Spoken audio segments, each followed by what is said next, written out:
दोस्तों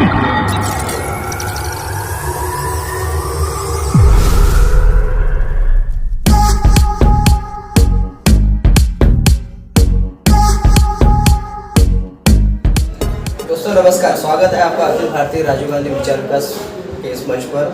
और आज हमारे साथ है फिर से प्रीति जी पल। और लास्ट टाइम हमने जो उनका इंटरव्यू लिया था वो बहुत ही वायरल हुआ। और आपका स्वागत है फिर से Rajiv Gandhi social media channel पर। प्रीति जी, पिछली बार आपका जो इंटरव्यू लिया हमने तो लोकसभा का माहौल था और लोकसभा में आपने बहुत मेहनत की और इतनी मेहनत किया कि आपका एक माहौल बन गया था बंडेरा विधानसभा क्षेत्र के। और 4 महीने मैं भी फील्ड पे था, हमारे पॉलिटिकल एनालिटिक करने वाले लोग गाड़ी भी साथ में थे, तो पूरे बंडेरा सर्कल में आपका इनाम चल रहा है। अनफॉर्चुनेटली ऐसा क्या हो गया कि सुनील खराटे का नाम एकदम सामने कैसे हुआ? मुझे खुद को समझ में नहीं आ रहा है सब। उनका नाम आ गया, मुझे उसमें कोई टिकट उनको मिली थी, लेकिन मैं ज़रूर पूछना चाहूँगी कि मेरे से क्या करते हैं कि मुझे टिकट क्यों नहीं मिला? नहीं, टिकट न मिलना अलग विषय है। अभी आप देखिए, मैंने बहुत सारे लोगों का, बहुत सारी पार्टियों का एक एनालिसिस देखा है मैंने, और उनका स्ट्रक्चर भी देखा कि अगर पर्टिकुलर कोई जिलाध्यक्ष पद पर है तो जिलाध्यक्ष का दायित्व क्या होता है? अपने सभी तालुका जितने भी विधानसभा क्षेत्र उसके अंदर में आते हैं उन सभी को साथ में लेकर चलना। और यहाँ तो ऐसा हो रहा है कि जिलाध्यक्ष खुद अपनी टिकट के लिए ही मांग कर रहे हैं। तो आप जो 10 साल से मेहनत कर रहे हैं और 2024 में आपने दिखा दिया कि आप क्या है, और 19 में भी आप सिर्फ मेरे ख्याल से 9000 वोटों से पीछे रह गए थे, तो अलग प्रॉब्लम होता है। लेकिन ऐसा क्या ये पॉसिबल है कि जिलाध्यक्ष को ही टिकट दिया जाए? एक तो आप जिला संभालो, आप अपना दायित्व पूरा करो, कर्तव्य पूरा करो, और जो आपके जो कैंडिडेट है या अच्छे कैंडिडेट है जो सामने आना चाहते हैं और जो वाकई में लायबल है उनको साथ में आप लेकर जाओ ना। जिलाध्यक्ष खुद अपनी टिकट की सेटिंग करेगा, ऐसा कैसा है? ये स्ट्रक्चर कैसा होगा? आपने जो सवाल किया उससे भी जवाब कि जो लायबल है उनको मिलना चाहिए। नहीं, लायबल है, लेकिन मैं ये सोचता हूँ कि भाई जिलाध्यक्ष है, शहराध्यक्ष है, या कोई महासचिव है, उपाध्यक्ष है, ये जो पद होते हैं ये किस लिए होते? पार्टी बढ़ाने के लिए और पार्टी की विचारधारा जनता में फैलाने के लिए होते हैं। उनको पद उसी हिसाब से दिया जाता है और पूरी देखरेख करने का जिम्मा भी उनकी तरफ होता है। लेकिन यहाँ ऐसा हो रहा है कि जो पार्टी अध्यक्ष है, शहर अध्यक्ष है या जिला अध्यक्ष है, खुद अपनी टिकट के लिए ही प्रयत्नशील रहता है। तो फिर आप हो गए लायबल कैंडिडेट, बहुत सारे लोग हैं जिनकी टिकट कटी है इनकी वजह से। ये क्या पॉसिबल है? ये क्यों हो रहा है? मुझे खुद को पता नहीं, लेकिन आपने देखा कि लोकसभा में आप लोगों को फ्रंट पे देखा। हाँ, लेकिन आपको पता होगा कि इससे पहले कृषि उत्पन्न बाजार समिति के इलेक्शन, हाँ, तो तब हमारे 4 संचालक चुन के आए थे, वो भी मेरे नेतृत्व में। जी हाँ। इसका मतलब है मैं 3 साल से काम कर रही हूँ। मुझे लगता है शायद मातोश्री तक ये बात ही नहीं गई है कि मैं काम भी करती हूँ। नहीं, मातोश्री तक आपकी बात पहुँच चुकी है। और जहाँ तक मेरा आकलन है, अमरावती आपकी विधानसभा क्षेत्र की जो यहाँ का जो जिम्मा दिया है, जो कंटिन्यू 3 या 4 राउंड हो चुके हैं उनका तो नहीं, ऐसा किसी का हाथ नहीं होगा।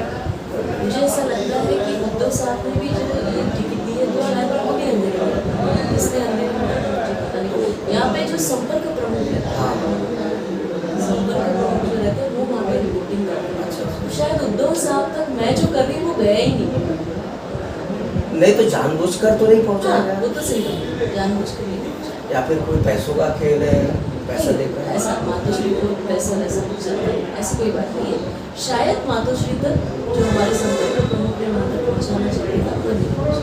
नहीं, आप देखिए ना, जो जिलाध्यक्ष है, जो नाम है शिवसेना की ओर से, उनका नाम 50% लोगों को भी पता नहीं कि जिलाध्यक्ष है।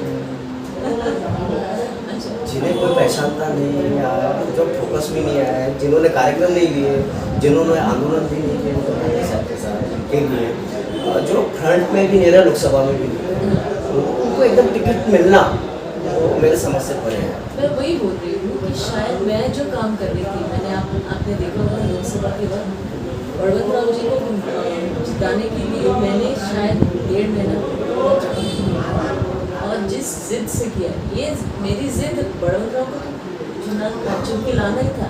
लेकिन मेरी ये जिद थी कि जिन्होंने उद्धव साहब को, जब वो सीएम थे, जिस तरह से बर्ताव किया था उनके साथ, वो आक्रोश था।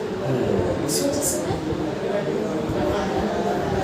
लोकसभा में भी कार्य कर रही थी, तो उसके बाद भी शुरू कि मुझे साहब के लिए सब करना। नहीं, ये तो महाराष्ट्र में हर किसी के मन में यही बात थी कि वो उद्धव ठाकरे साहब के साथ जो पार्सिलिटी हो गई या धोखा हुआ, तो 50 कोके का नाम लेकर इधर उधर नहीं, मैं वो बात नहीं कर रही। इन लोगों ने वहाँ पे जाकर जो नौटंकी की है, हाँ हाँ जाने से कहा, हाँ, या फिर जो भी साहब के बारे में हो गया, एक सीएम साहब के बारे में तो आदर से आज भी अपन जब शिंदे जी का नाम लेते थे, एकनाथ शिंदे जी ही बोलेंगे क्योंकि वो सीएम थे। लेकिन आप उनकी भाषा और रवैया देखिए, हाँ, एक ही उल्लेख करते हैं। इस पर से वो मुझे बहुत बुरा लगा। इनको इनकी जगह दिखाना चाहिए लोकसभा में, इसलिए आप सबने मिलकर नहीं, हमने तो देखा ही है, आपका काम में देखा। और अब मैं सोच रही थी कि अभी भी मैं वो कर सकती हूँ, पता नहीं ऐसे क्या हो गया। और आप अभी बोले कि जो 50% लोग भी उनको नहीं पहचान, ये मेरे बारे में शायद ऊपर बताया गया कि उनके पास टीम नहीं है, काम नहीं है, शायद ये सब बताया। नहीं, जो 2019 में जो टीम थी आपके साथ, उस समय में राजेश वानखेड़े जिलाधीश वगैरह थे, तो वो भी तो आपके साथ में नहीं थे ना। वो तो उद्धव ठाकरे साहब को पता है कि इनकी टीम के जो लोग थे उस समय वो जिलाध्यक्ष थे, तो कभी तो पाला बदल दिया था। वो तो पिछला आप जाने दीजिए। नहीं, देखिए ना, इस बार जो हुआ आपके साथ, ये क्लियर दिखाई देता है कि आपके साथ धोखेबाजी हुई। और इस धोखेबाजी के विरोध में ही आपने अपक्ष उम्मीदवारी भरने का डिसीजन लिया। तो जनता को आप क्या संदेश देना चाहते हैं? जी, धोखेबाजी तो मैं इसलिए नहीं कहूँगी कि ये काम यहाँ के संपर्क प्रमुख का था, साहब तक शायद वो बात गई नहीं, इसलिए मैं मातोश्री या साहब के बारे में ऐसा कभी नहीं कहूँगी। अगर उनको शायद सब जो सही है, सच है, वो पता रहता तो साहब ऐसा कभी नहीं करते। लेकिन यहाँ से जो जाता है, और जैसे शिवसेना में संपर्क प्रमुख, यहाँ पे भी एक है, शायद उन्होंने वहाँ तक की बात नहीं निकली। आपकी प्रत्यक्ष बात नहीं हुई ठाकरे साहब जी फिलहाल, या कोई उपनेता जो होते थे उनसे नहीं फिलहाल अरविंद सावंत जी से? सावंत साहब से नहीं, जब वो 4 बार यहाँ पर आए मैं भी तो आप मिले हैं, तो अमरावती के लोगों को ऐसा लगा है कि सावंत साहब के हाथ में ही अमरावती की जिला दी हुई है, जिला दिया हुआ है, और टिकट बंटवारा है वो उनके हाथ में है। नहीं, उनके हाथ में था, लेकिन मैं बोल रही हूँ यहाँ पे जो संपर्क प्रमुख है, हाँ, वो ऊपर रिपोर्टिंग कर, यानी यहाँ के संपर्क प्रमुख सावंत साहब से, सावंत साहब ऐसा एक स्ट्रैटेजी है। मुझे नहीं लगता कि सावंत साहब ऐसा कुछ करेंगे या फिर उन्होंने ऐसा किया होगा। प्रीति जी, बडनेरा विधानसभा 3 बार से लगभग 3 विधानसभा सत्र हो गए, चुनाव चलते हैं, कभी साइड वाला कभी राना वाला, ये चलते हैं, खड़े होते हैं, एक दूसरे शब्दों में उसे नोटिंग भी कहा जाता है। रवि राणा का जो कार्य है, वो बडनेरा की जनता को आप किस प्रकार से बताना चाहिए कि उसने हालांकि कुछ नहीं किया, सिर्फ ओवर पेश किया? बहुत सी चीज़ें यहाँ से शुरू करूँ। जैसे उन्होंने पूरा एक तो बडनेरा मतदान से किराना बांट के, साड़ियाँ बांट के लोगों को रोजगार नहीं दिया, बल्कि लोगों को उन पर डिपेंडेंट किया, लाभार्थी बना के बनाया। अब अमरावती देखिए,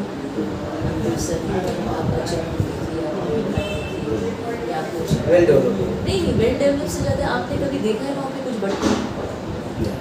सिर्फ बडनेरा मतदान संघ ऐसा मतदान संघ है जहाँ पे उन्होंने सबको लाभार्थी बना दिया, ताकि उनको उसके आगे कुछ न देखने मिले कि ये लोग जो भी आप वोट बांटते हो, जो उसमें जाना नहीं, ये लोग काम मत मांगो, रोजगार मत मांगो, हॉस्पिटल मत मांगो, सफाई मत मांगो। अब देखिए ना क्या क्या है। वाकई में बडनेरा विधानसभा का जैसा विकास होना चाहिए था वो हुआ नहीं। तो बडनेरा विधानसभा की जो जनता है, वो जनता की समस्याएं जो है उस समस्याओं का निराकरण आप किस प्रकार से करना चाहिए? नहीं, से देखिए ना, वहाँ जो MIDC है, MIDC के नाम पर सिर्फ नाम से है।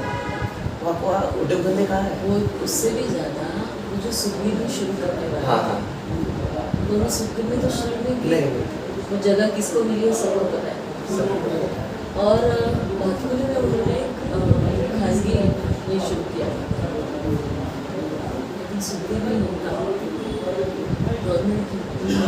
हाँ, उन्होंने अपने स्कूल के लिए BSNL की जगह भी आया है, इनकम टैक्स का डिपार्टमेंट की अच्छा, जगह। गरीबों के लिए स्कूल नहीं है, आप गरीबों के दाता है। अमरावती की सबसे किराना बड़ी, बांटने से अच्छा है ना एक अच्छा स्कूल दे दो। अमरावती की सबसे महंगी स्कूल वही है उनकी, Delhi public school, Delhi public school है और जिला परिषद स्कूल जाकर देखो और बटे सब। बाकी स्कूल देखिए। फिर आप इतना अगर आपको गरीबों का है, आप किराना बांट रहे हैं, तो उससे अच्छा रोजगार बांटो, स्कूल्स बांटो। नहीं, आपने अमीरों के लिए तो बहुत कुछ किया, हाँ। लेकिन गरीबों के लिए नहीं किया। इसीलिए मैं यहाँ पे करना चाहती थी कि मुझे यहाँ पे सेवक बनना था, व्यापारी नहीं बनना था।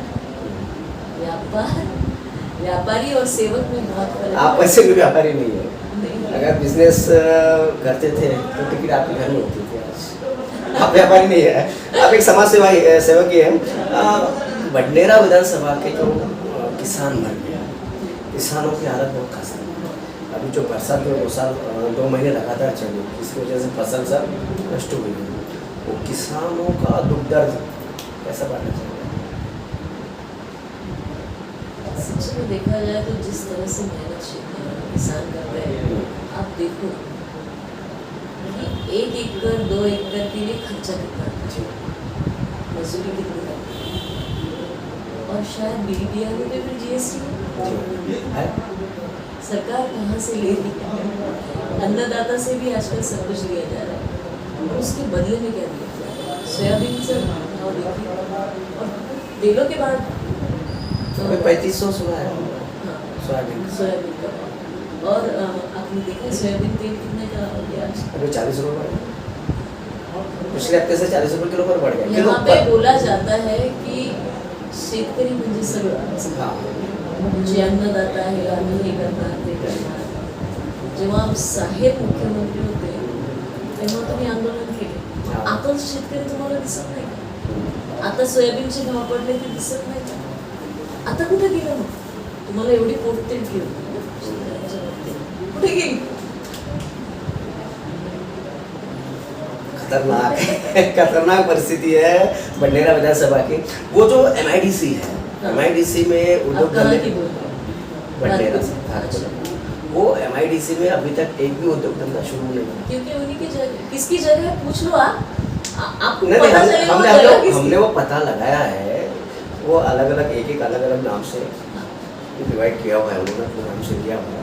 लेकिन आपने उद्योग धंधों के लिए अगर कोई दूसरा पर्टिकुलर व्यक्ति जाता है तो उन्हें कहता है कि चाहिए खाली, जबकि वहाँ पर मैं इसीलिए बोल रही हूँ कि वहाँ पे व्यापारी नहीं चाहिए, सेवक चाहिए। अगर वहाँ MIDC शुरू होती है तो कितना रोजगार उत्पन्न होगा? सब आपने सबने एक ही जगह पे आमदार और खासदार किए, आपकी सत्ता थी, आपके पास सब कुछ था, फिर भी आप कुछ नहीं लेकर आए। एक सादी एम्बुलेंस नहीं है, तो ये लोग क्यों नहीं कर रहे? क्योंकि उनको शायद लाभार्थी बना के रखा है। नहीं, लाभार्थी बनाना अलग विषय है, इनकी मानसिकता नहीं है विकास करने का। ऐसा खुद का विकास ज़्यादा कर, अच्छा, खुद का विकास हो चुका है ना, बहुत ज़्यादा, खुद का विकास बहुत हो चुका है, सांसद भी बन चुके हैं, सब कुछ उन्हीं के पास था, फिर भी वहाँ पे कुछ नहीं। कुछ भी नहीं है, हमने एक्चुअल देखा हुआ है। प्रीति जी, आपने जो अभी कल आपका नामांकन है, अपक्ष उम्मीदवार, आप वापस तो नहीं लेंगे किसी दबाव में? मुझे अभी तक मैंने राह देखी, आज कल मैं नामांकन कर रही थी, मैंने आज तक राह देखी, किसी का फोन नहीं है। लेकिन अगर एक बार मैं भर रही हूँ, ठाकरे साहब का अगर फोन आ जाए, नहीं, आप देखिए प्रीति जी, बुरा मत मानिए, आपकी हाँ या ना में बडनेरा की जनता का विकास जो है वो डिपेंड है। मैं आगे मैं लड़ने वाली हूँ, मैं लड़ने के लिए तो कैसा है, आपकी हाँ पर ही बडनेरा का विकास है, अगर आप लड़ती है तो बडनेरा का विकास डेफिनेट होगा। क्योंकि अभी जो परिस्थिति आ गई आज, कल रात से रात को पता चला पक्ष परिस्थिति ऐसी आ गई, फर्स्ट सेकंड के लगा, थर्ड फोर्थ के लिए जगह नहीं है, थर्ड फोर्थ के लिए बिल्कुल जगह नहीं है। जिन्होंने फॉर्म भरा है, जिनको टिकट मिली है 5-10 हज़ार, इस बार बडनेरा का जो चुनाव होगा वो 50-60 हज़ार पर 5 और 10 हज़ार के बीच में जीत पाऊंगी मैं। दूसरी चीज़ पर आपकी जो टीम है, आपकी टीम आपके फेवर में काम करती है क्या विरोध में काम करती है, ऐसा लगता है आपको? सबसे पहले तो ये मेरी टीम है ही, ये संजू भाव की टीम है। नहीं, संजू भाव की टीम उस समय में थी। नहीं, अभी भी है। देखिए कैसा है, नाम के साथ चलता है, लेकिन ये जो टीम है, क्योंकि कुछ नाम ऐसे सामने आए हैं, नामांकन टिकट मांगने के लिए लोग कह रहे हैं, टिकट मांगना सबका अधिकार है, सबका अधिकार है, और हर शिवसैनिक की इच्छा रहती है उन्होंने मांगा। इसका मतलब ये नहीं है कि वो हमारे साथ हैं। आज आप थोड़ा सा देख लीजिएगा, सब हमारे साथ है। नहीं आपके देखिए आपके साथ है, और ये तो किस्मत वाली बात है और खुशी की बात है। हाँ, वो घर का मामला है, वो घर का मैंने मामला बोला है। था कि अधिकार है, इसका मतलब ये नहीं कि एक निष्ठ नहीं। नहीं देखिए, दगाबाजी होती है और घर के लोग करते हैं, बाहर के लोग मुझे करते नहीं हैं। लगता, क्योंकि मेरे साथ किसी घर वाले ने आज तक आपको टिकट नहीं मिली है ना, आपको दुख नहीं हो रहा, उससे ज़्यादा हमें दुख हो रहा है, क्योंकि 4 महीने पहले भी आपसे मैंने बात किया कि आपको टिकट मिली, आपकी जीत पक्की है, और जिस दिन आपको टिकट सामने वालों को डिक्लेयर हो गई, उस दिन हमारा मन खराब हो गया। मैंने तो सोच के रखा था इस विधानसभा में काम ही नहीं करना है, मतलब चैनल भी नहीं चलाना है, विधानसभा के बाद तो इंटरव्यू। लेकिन जैसे ही आपका कल मैंने अनाउंसमेंट सुना तो हम फिर से आ गए। आप सबके लिए मैं लड़ रही हूँ, इस बार मैं लड़ रही हूँ सबके लिए। नहीं आपको तो हम चुनकर ही लाएंगे, किसी का 19-20 होता है, हमारी पूरी मेहनत रहेगी, हमारी चैनल की रहेगी। तो बडनेरा की एक और बात, लोगों में एक भावना फैल रही है कि सुनील खराटे आपके जिलाध्यक्ष शिवसेना वाले, उनकी टिकट कंफर्म कराने में रवि राणा का हाथ है। ये अमरावती में चल रही बात, मैं अपनी तरफ से नहीं बताऊँ।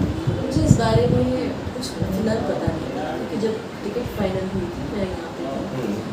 अभी जब भी मैं कभी जाऊँ, जब भी मैं हमारे सीनियर से से बात करूँ तो क्या हुआ मैं थोड़ा जान लूँ, उसके बाद मैं आपको बताऊँ, क्योंकि मुझे इस बात का बिल्कुल सच नहीं लगता। वो कौन है हमारी पार्टी में बताने वाले, किसको? ऐसे इसमें आपने पार्टी शिवसेना के कुछ नेताओं से बात की? फिलहाल मेरी किसी से बात पवार साहब से, नहीं। राहुल गांधी? नहीं, मैं उद्धव साहब से, मैं मेरे लिए सब कुछ उद्धव साहब। नहीं उद्धव साहब है, लेकिन कैसा देखिए, अमरावती जिले में बडनेरा में जो सीट है, आपको मैं बताता हूँ, 2014, 2019, 2024, 19 और 14 की जो सीट थी, ये पूरे देश में चर्चित थी, नवनीत राणा वर्सेस अदर्स। लेकिन उस एक सीट की वजह से, नवनीत राणा की वजह से सोनिया गांधी विपक्ष की नेता बन नहीं पाई थी। पक्का है ना? ऐसी ही चर्चित सीट अभी महाराष्ट्र में आपकी और रवि राणा की है। इसीलिए कहता हूँ कि इसमें रवि राणा का हाथ है क्या, सुनील खराटे को टिकट मिले? देखिए, अमरावती में चर्चा चल रही है। देखिए, मातोश्री किसी की नहीं सुनती। नहीं उद्धव साहब जो बोलेंगे, कोई रवि राणा कौन है वहाँ पे बताने? रवि राणा वहाँ खुद होके तो नहीं पता है, नहीं, मुझे नहीं लगता इसमें कोई सच्चाई है। अफवाह है चल रही है अमरावती में बातचीत। कुछ भी चलते रहता है, इलेक्शन का माहौल। बीच में आपका नाम एक चल रहा था कि आप बीजेपी की सीट पर, टिकट पर दूसरा से लड़ने वाले, ये भी अफवाह है। देखिए, मैं जब टिकट नहीं मिली तो मैं घर पे थी, मैं सोच रही थी कि क्या होगा, क्या नहीं, कैसे होगा, क्यों होगा। मुझे बाहर क्या शुरू था सच में पता नहीं था, लेकिन आज जैसे आपने बोला, वैसे घर पे आकर सबने बोला मुझे कि ये सब शुरू है। मैंने कहा, तब मुझे पता चला कि इस तरह भी चर्चा हो रही है, जबकि ऐसा कुछ नहीं है। मैं बडनेरा नहीं छोड़ूंगी। यशोमती जी का कोई फोन वगैरह इस बारे में? नहीं, बिल्कुल ही नहीं। और उनका फोन भी आया, मुझे फोन क्यों करेंगे? नहीं फोन करना न करना अलग विषय है। जब आपका नाम चल रहा था बीजेपी की टिकट पर दूसरा से लड़े, तो उस समय में यशोमती जी का कोई रिएक्शन होगा? जी कुछ नहीं, वो अपने इसमें वो तो उस दिन शायद उनका फॉर्म हाँ। और वो अपना प्रचार कर रही थी और मैं अपना कर रही थी। ऐसा कुछ नहीं है, पता नहीं कहाँ से लोग कहाँ की बातें ले आते क्योंकि अमरावती में, अभी अमरावती छोड़ो, महाराष्ट्र में एक बात पहले ही दो अफवाहें थी। एक बीजेपी की सीट पर आप दूसरा से लड़ने पाते हैं, दूसरी अफवाह रवि राणा का हाथ सुन कराटे को टिकट दिलवा दी। ये दो अफवाहें आज भी चल रही हैं और इसीलिए मैं सोच रहा था कि आपसे इसका खुलासा लूँ, क्योंकि आप आज नहीं कल फिर से उद्धव साहब के पास में गए। उद्धव ठाकरे को आप नहीं छोड़ेंगे, ये फिक्स है, चाहे आप जीते चाहे हारे, लेकिन हम तो हारने की बात सोच ही नहीं सकते, जीतना ही चाहिए। और आप का चुनाव प्रचार का तरीका क्या होना चाहिए? मेरी लड़ाई यहाँ के विधायक से, मेरी लड़ाई विधायक के साथ है, तो चुनाव प्रचार भी उनके खिलाफ ही रहेगा। तो बडनेरा की जनता को आप क्या बताएंगे? मैं बडनेरा की जनता से सच्ची में ये कहूँगी कि लाभार्थी होना छोड़ दीजिए, कुछ तो बातें कीजिए, कुछ ऐसे आदमी को आप लाइए जो आपका काम करे। काम करना यानी कुछ बांटना नहीं होता, काम करना यानी आपके लिए स्कूल बनवाए, आपके लिए अस्पताल बनाए। एक भी मल्टी स्पेशलिटी हॉस्पिटल नहीं है बडनेरा में। आप जूनी बस्ती नई बस्ती में जाओ और अगर वहाँ पे किसी को कुछ हुआ तो अमरावती तक लाने के लिए आपको ऑटो में लाना पड़ता है, वहाँ पे हॉस्पिटल नहीं है। मैं जनता से सच्ची में कहूँगी, कुछ तो सोचो अपने बारे में, शहर के बारे में। अमरावती देखो, बडनेरा देखो।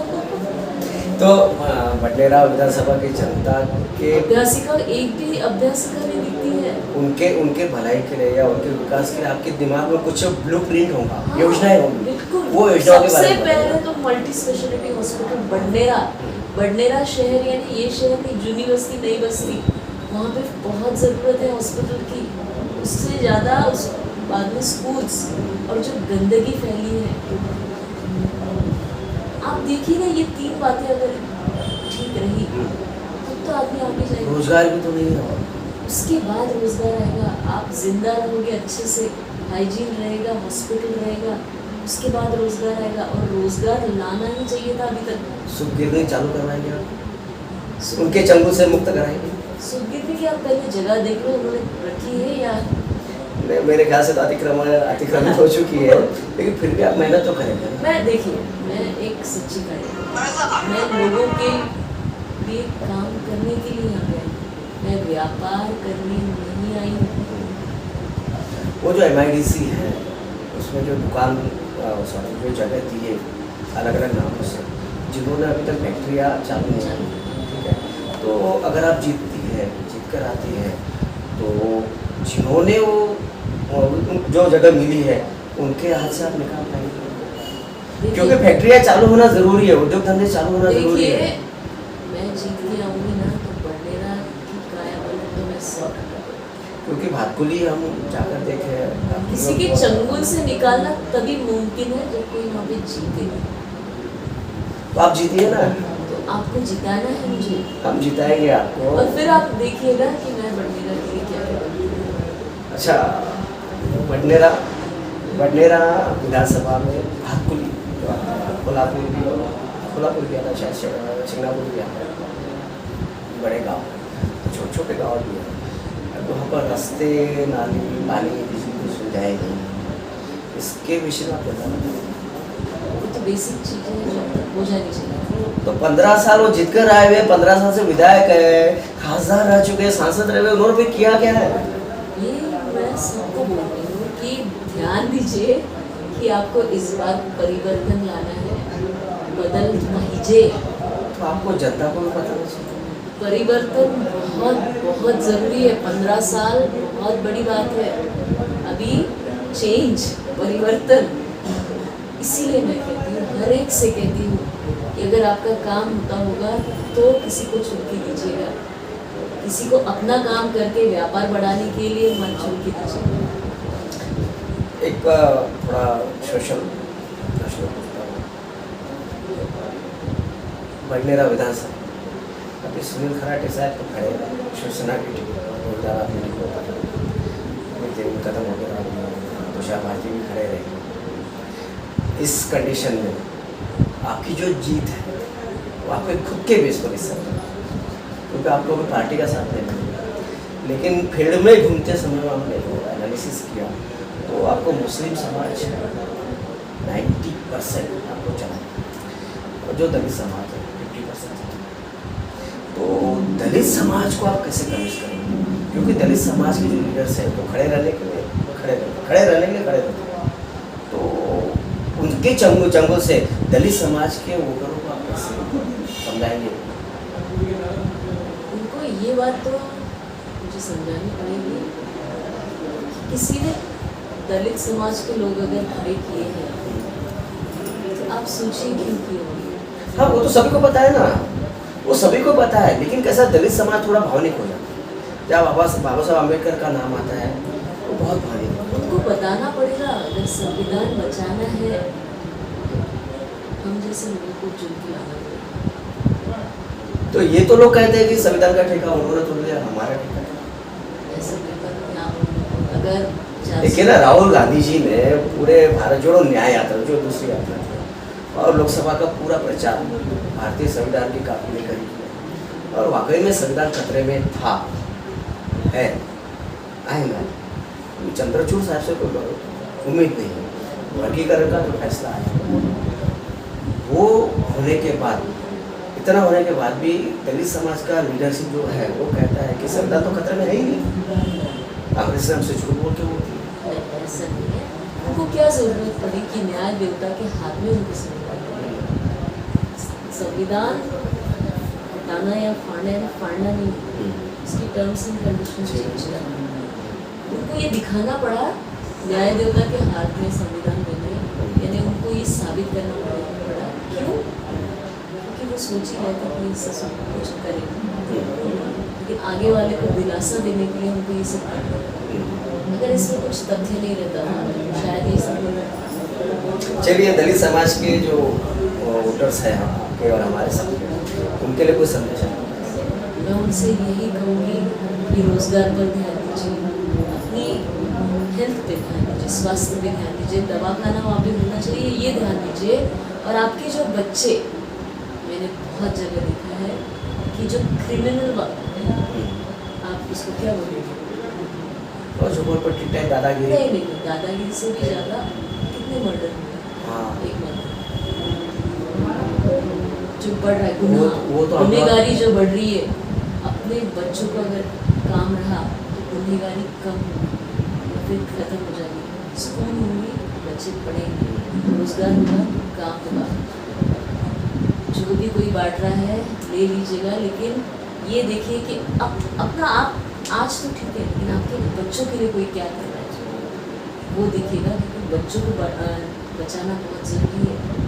ये जो यंग पीढ़ी है यही तो आपका फ्यूचर है, उसको बचाओ। उसके लिए स्कूल्स बनवाओ, रोज़गार बनवाओ, एक हॉस्पिटल अच्छा बनवाओ यहाँ, जिससे ये बच्चे कुछ काम करें, ना कि गुनहगारी हो। ये जो हिंदू मुस्लिम का जो मुद्दा है चलते रहता है, RSS का एक आर्टिकल आता है, हमारे लोग मुस्लिम समाज से क्या करना चाहिए?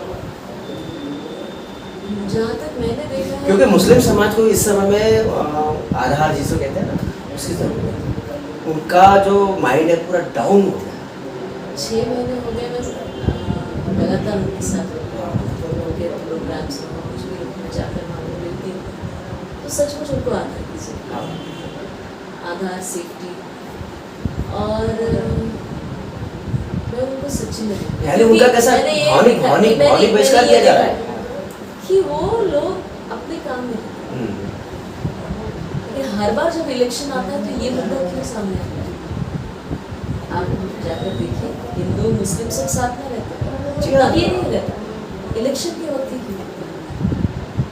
ये सोचने वाली बात है, ये शायद सबने सोचनी चाहिए और इस पर गौर करना चाहिए। उनका एक भावनिक बहिष्कार किया जा रहा है, जातीय बहिष्कार किया जा रहा है, धार्मिक, तीनों चीज़ें, और मुस्लिम समाज को अलग थलग करने की जो कोशिश चल रही है बीजेपी RSS की ओर से, तो अमरावती भी मैंने अशुद्ध नहीं कहा था, क्योंकि नवनीत राणा ने बाकायदा लोकसभा में कहा था, शायद और उससे पहले भी कहा कि इस देश में रहना है तो जय श्री राम बोलना।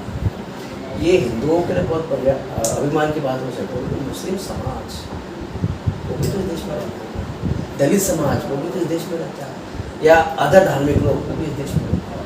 अगर जिनका धर्म श्री राम को नहीं मानता है उनको ये कैसा कहा जा सकता है इस देश में रहना है तो जय श्री राम बोलना।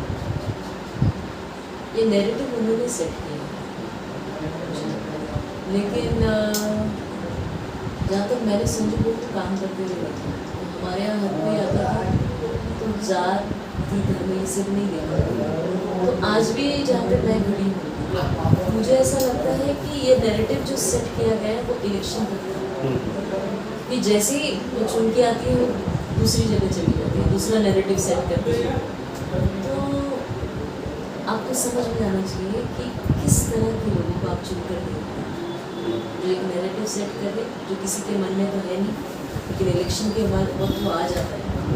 और जहाँ पे आज अमरावती पूरे अमरावती में आप देखो कि सब साथ में रहते हैं, ये कौन होते हैं नैरेटिव सेट करने वाले? लेकिन कर रहे हैं ना, ये अपनी को समझना पड़ेगा, ये कर रहे हैं तो वो चलना नहीं चाहिए, ये अपनी जिम्मेदारी है। मैं जिम्मेदारी लेती हूँ कि आगे से ये होना नहीं चाहिए। ऐसे हर व्यक्ति ने जिम्मेदारी अगर ली तो ये आकर कोई भी नैरेटिव सेट किए तो कौन सुनेगा?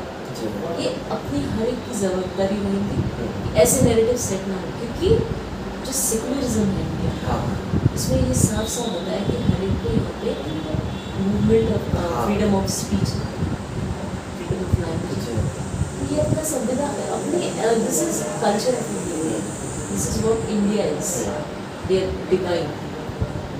यहाँ पे एक नैरेटिव सेट नहीं हो सकता। विविधता वाला देश, एक देश, ऐसा हमारा बाबा साहब आम्बेडकर की कल्पना थी, महात्मा गांधी बोलकर थे। तो विधानसभा चुनाव महाराष्ट्र की, आपने वैसे भी डॉक्टर बाबा साहब आम्बेडकर ने जो संविधान में लिखा है हर एक को इक्वालिटी दी है, फ्रीडम ऑफ स्पीच दी है। आज मैं आपके साथ बैठकर बात करूँ वो भी डॉक्टर बाबा साहब की देन है, क्योंकि उन्होंने इक्वालिटी दी, हर एक को फ्रीडम दिया। फिर भी इतना विरोध क्यों? मैं बोल रही हूँ हर इंसान की जिम्मेदारी है वो आकर इस नैरेटिव को कैसे रोक सके या फिर उसकी तरफ ध्यान रखें। चलिए बढ़िया, आपका संबोधन रहा, हमेशा की तरह बहुत ही खुले दिल से आपने सवाल के जवाब दिए। एक्चुअली प्रश्न मेरे दिमाग में नहीं थे, मैं पूछना कुछ और चाहता। अपने बीच में एक आंदोलन हुआ बटेरा के जो घुमंतू लोग हैं भारतीय पीढ़ी, जिनके घर एक्चुअल गाँव के लोग रोजगार पेट भरने के लिए शहर में आते हैं, तो बडनेरा में उन्होंने डेरा बसाया और उन्होंने एक मोर्चा निकाला कि हमें और कुछ नहीं चाहिए, सिर्फ हमारे लिए आधार कार्ड, हमारे इलेक्शन कार्ड या फिर हमारे लिए कुछ घर की व्यवस्था की जाए। इसके लिए रवि राणा ने बहुत सारे आश्वासन दिए हैं और रवि राणा की रैली में आपने देखा होगा तो पारधी बेड़े के लोग बहुत ज़्यादा हैं। तो ऐसे जो पारधी बेड़े के जो लोग हैं जो मदारी है, डबल बजाते हैं, तो इनके भविष्य के लिए, इनके विकास के लिए आपकी क्या योजना है? हाँ, मैंने देखा है, काफ़ी जगह पे देखा है। वेगवेगळ्या गवर्नमेंट स्कीम्स, अलग अलग गवर्नमेंट स्कीम्स भी हैं, घरकुल योजना है, हाँ, इसमें उनके आरोग्य का भी प्रश्न है। ये योजना अगर अच्छे से चांगलं व्यवस्थित तऱ्हेने राबवल्या गेल्या त्यांना त्याचं बेनिफिट मिळेल। आणि हे करताना तुम्हाला फक्त काम करावं लागतं, त्यांना समजून अजून। और उनकी एक प्रॉब्लम ये है कि वो एक जगह पे नहीं रहते, उनको शायद पहले तो उसके आवाज़ की आवश्यकता करना, हाँ, जे उनको सेटल करना पड़ेगा। उसके बाद गवर्नमेंट की इतनी स्कीम्स है, गवर्नमेंट की किसी आमदार की नहीं, हाँ, समाज कल्याण की, समाज कल्याणच्या योजना त्या जर राबवल्या आणि त्यांचे जे काही प्रश्न आहेत ना ते मांडून त्याच्यात काय तोडगा निघतो पाहायचं नक्की। प्रीति जी का लास्ट प्रश्न है मेरा, हमारे अमरावती जिले में जो भावना है बाबा साहब अम्बेडकर के प्रति, वो भावना थोड़ी दुखी हो जाती है जब बेलून चौक की जगह पर मसला था। बेलून चौक पर बाबा साहब का जो स्टेचू है, स्थापना हुई है 1972, उससे पहले हुई है शायद, एक 1972 सरकारी रिकॉर्ड जिला परिषद में जो बाबा साहब को जो जगह बनी है 1200 स्क्वायर फुट की, और ऑलरेडी बाबा साहब के नाम से ही PR में दाखिल है। लेकिन पीछे जो जगह है पेट्रोल पंप की जो खाली जगह हुई थी 6600 स्क्वायर फुट की जगह, वो जगह की मांगनी सरकार ने महानगर पालिका कलेक्टर ने की है, और उसका एक्विजिशन के लिए लार एक्ट में उन्होंने केस भी सबमिट किया, और उन्होंने एक्विजिशन का पूरी प्रोसेस कर दिया। 99 लाख रुपये उसकी कीमत थी, 4 करोड़ जमा हुई है महानगर पालिका के अकाउंट में, लेकिन वो जगह मिल नहीं रही है, क्योंकि उस जगह का जो मालक है गट्टानी, चंद्रशेखर गट्टानी, उसने हाईकोर्ट में केस डाली है, नागपुर हाईकोर्ट में 2016 में, और सुप्रीम कोर्ट का एक आदेश था जो जगह खाली करने, सुप्रीम कोर्ट का आदेश उसको मिला कि जगह उसकी खाली कर, तो जगह सुप्रीम कोर्ट का आदेश प्लस उसकी खरीदी, उसकी वजह से लार एक्ट के विरोध में जाकर उसको केस डाली है, और उस पर स्टे मिला। सरकार अभी कुछ कर नहीं पा रही। सरकार में इस महानगर पालिका का, और विधानसभा में आपने पिछली बार देखा हुआ जब बलवन वानखेड़े जी विधानसभा में लोग प्रश्न भी उठाया था, उनके पीछे सुप्रीम कोर्ट के नहीं पूछा, रवि राम ने तो बात की, लेकिन वो जगह का मसला भी सॉल्व नहीं हुआ। गट्टानी साहब बैठक नहीं बैठे, राधा कृष्ण विखे पाटिल ने उन्हें किया, तो इसकी बात नहीं होती। तो इस जमीन को अगर बाबा साहब के सौंदर्यीकरण के लिए अगर मिलती है, तो उसमें आप कैसा योगदान देना चाहिए? देखिए आप बोल रहे हैं, क्योंकि देखिए ये योजना, ये एक ध्येय है, दलित समाज जहाँ एक होता है तो उसको कैश करना चाहिए, मुझे ऐसा लगता है। ये कैश होना शब्द सही नहीं लगता मुझे। दलित समाज के लिए जो एक ध्येय होता है, अगर वो पूरा होता है तो आपको कोई नहीं हरा सकता, कोई नहीं हरा सकता।